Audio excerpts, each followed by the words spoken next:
Good morning. I'm Tyler Martin, and here's the latest from Spectrum Autism Research. 6 Steps to Engaging in Participatory Autism Research by Rachel Zamzow. The August launch of the UK-based autism research project Spectrum 10K sparked a firestorm of negative comments about the study's aims from autistic people and their allies.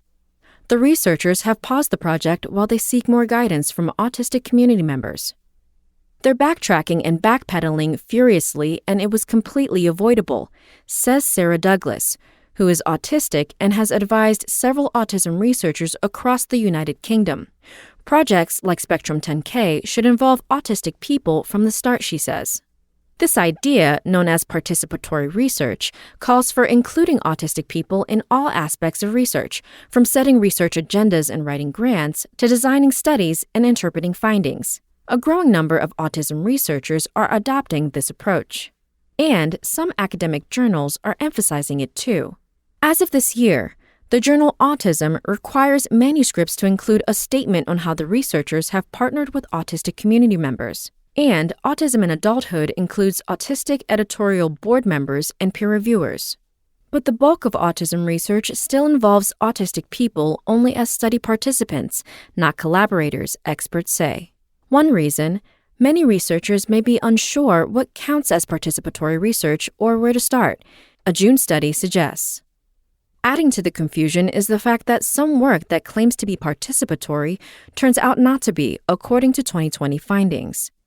The idea of participatory research has sort of exploded without necessarily the structures to support it very well, says Christina Nicolaitis, professor of social work at Portland State University in Oregon. When done well, however, participatory research has a host of benefits. Importantly, the autistic community gains a voice in studies that involve it. I know it must sound daunting to researchers who might be concerned about extra work and other obstacles, Douglas says. But actually, this really matters, she says. It's changing the culture. On top of that, scientists are likely to collect better data or design better programs in light of community input, experts say. Spectrum asked autism researchers, some of whom are autistic, and their autistic partners for advice on how to involve autistic community members in scientific studies. Here are their top tips. 1. Look inward. Before embarking on participatory work, it's important to adopt the right mindset. First, reflect on how your work aligns or may be out of step with the priorities of the autistic community. Ask yourself, why am I doing this work? And is this research helping autistic people? Doing so will set the stage for establishing meaningful collaborations with autistic partners. Next, consider your own biases. You have to really recognize that the reality is we live in an ableist world. We live in a world where autistic people are marginalized, says Nicolaitis, who co-founded a participatory program called the Academic Autism Spectrum Partnership in Research and Education, ASPIRE. You've got to kind of think through, how does that actually affect what I do? Understanding those biases will help you keep an open mind. Go in genuinely prepared to change what you might do in response to what you might hear, says Sue Fletcher-Watson, professor of developmental psychology at the University of Edinburgh in the UK. Third, take the time to learn more about autistic culture and the sometimes rocky relationship the community has with autism research, Nicolaitis says. Read the work of autistic people, from blog posts to the growing number of journal articles authored by autistic researchers. Know that most autistic partners are likely to prefer identity-first language, referring to those on the spectrum as autistic instead of as people with autism, says Douglas, who has collaborated with Fletcher-Watson.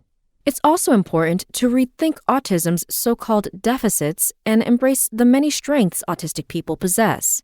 It's not just using the language that's acceptable to the autistic community, she says.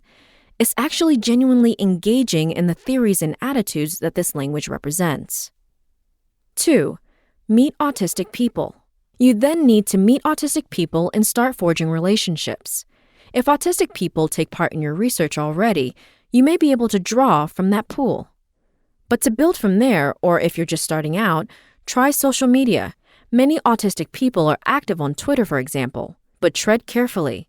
Social media is a rather fiery place, says autistic autism researcher Damian Milton, senior lecturer in intellectual and developmental disabilities at the Tizod Center at the University of Kent in the UK. Just listen at first, paying attention to what matters to autistic people, he suggests. When you start to engage online, be sure not to barge into spaces that are meant exclusively for autistic people, Fletcher Watson says. If you aren't autistic, avoid using #actuallyautistic. Try using #askingautistics instead. And be sensitive. Some autistic people may have had negative experiences with research or find it difficult to trust people, Douglas says. We can be quite fragile, she says. We need people that are genuine and kind and are absolutely clear with their aims and intentions. Getting out into your community is another option. Host local events or attend those run by autistic people to see what's happening on the ground, says Laura Crane, associate professor at the Centre for Research in Autism and Education at University College London in the UK. Don't expect people to just kind of land on your doorstep, she says. But please, check with the organizers of any community event to make sure you are welcome, she adds. Looking locally can also help you identify needs specific to the autistic people in your area. For example, after meeting an autistic author and blogger named Caroline Hurst at an event, Crane helped her evaluate a program she was running to support newly diagnosed autistic adults. In this setup, Hurst generated the research idea, and Crane led the scientific work to explore it. That's how I would see participatory research ideally happening, says Hurst, who founded the UK-based autistic support community, AutAngel. Working with Hurst taught Crane a lot about making her research more accessible, Crane says, and the pair continue to collaborate. 3. Assemble your team. Next, it's time to invite autistic people to be partners in your work. It's best to do this early in the research process, even before you have funding, says autistic activist and blogger Jack Welsh, who has collaborated with Crane. Welsh is also an advisor for several organizations, including MenCap and the National Health Service England.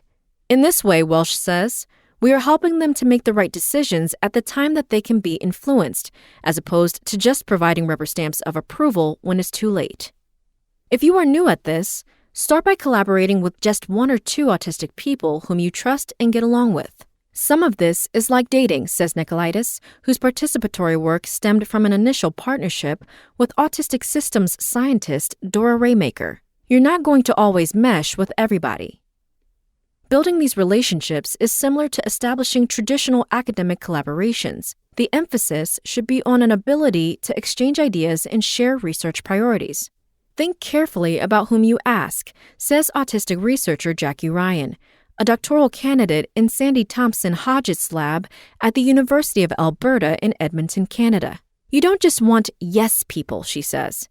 You want people who are going to authentically critique what you do so that you can grow and learn from their experience and do better research. Fletcher Watson further warns researchers not to rely solely on the input of autistic academics, whose perspective also comes from their scientific training. But do look for people with relevant experience, Nicolaitis says. For example, if you are studying autistic people with intellectual disability or who are struggling with an eating disorder, reach out to autistic people with those lived experiences. Resources, such as the Insight Group, formed by Autistica, a UK-based funding organization, can help connect researchers with autistic community members interested in shaping autism research. 4. Share the power. Each level of participatory work comes with its own power dynamics. For example, autistic people might serve as consultants on a study but have no actual influence over it. That's better than nothing, says autistic researcher Jack Den Houting, a postdoctoral research fellow in Liz Pelicano's lab at Macquarie University in Sydney, Australia.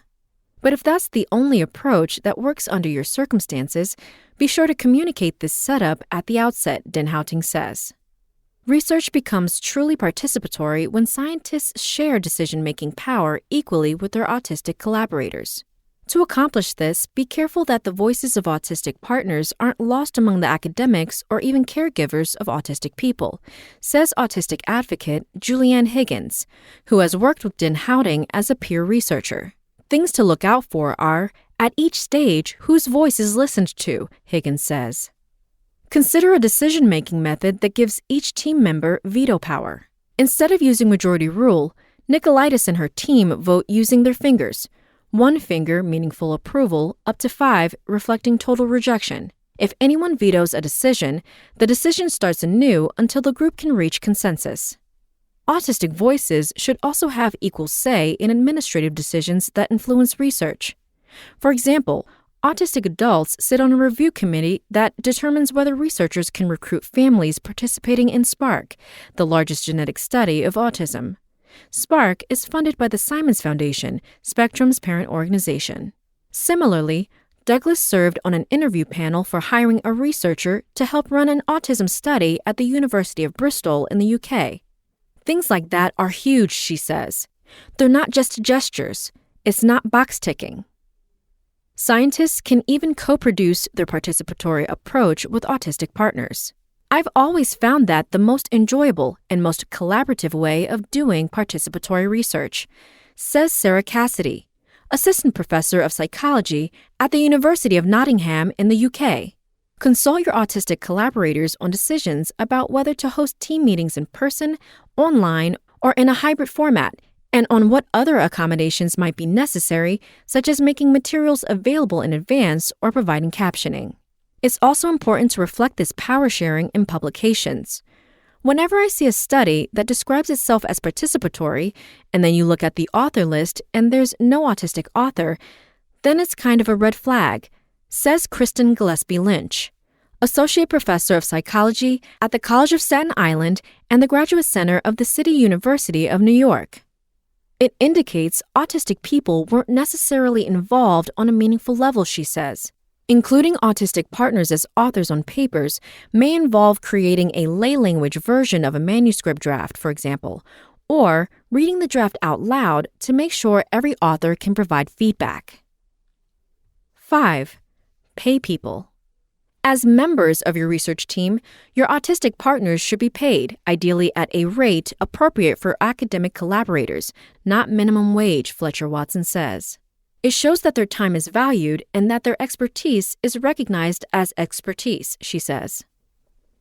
To make sure funds to do this are available, you may need to build participatory work into the budgets of your grant proposals, Ryan says.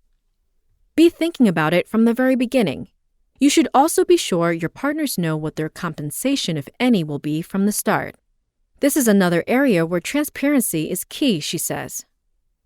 Paying your partners may also involve some red tape, given that they are typically not employed by your institution. For example, your partners may have to submit invoices and complete tax forms, so be sure to offer to assist them with those documents. 6. Be nimble. Whatever your plan, it may need to change. For example, making sure everyone can contribute regardless of background may involve being flexible about how team meetings are conducted. This type of work often takes more time, Nicolaitis says, especially when big issues arise and the team has to reach consensus on how to solve them. And what works at first may not later on, as new team members join and the goals of the group change. Nicolaitis and her team use a quick keep change exercise at every meeting, in which partners can say what's working and what needs to be phased out. That constant kind of improvement, figuring out how to tweak things, how to do them better, really matters, she says. Remember, it's okay to get things wrong sometimes, Fletcher Watson says. Just like science itself, participatory work is a process. You're always learning from your mistakes. It's normal to feel that you wish you had done more, and that doesn't mean you should give up, she says. That's all for today. Check back on Wednesday for more content from Spectrum Autism Research, or go to spectrumnews.org.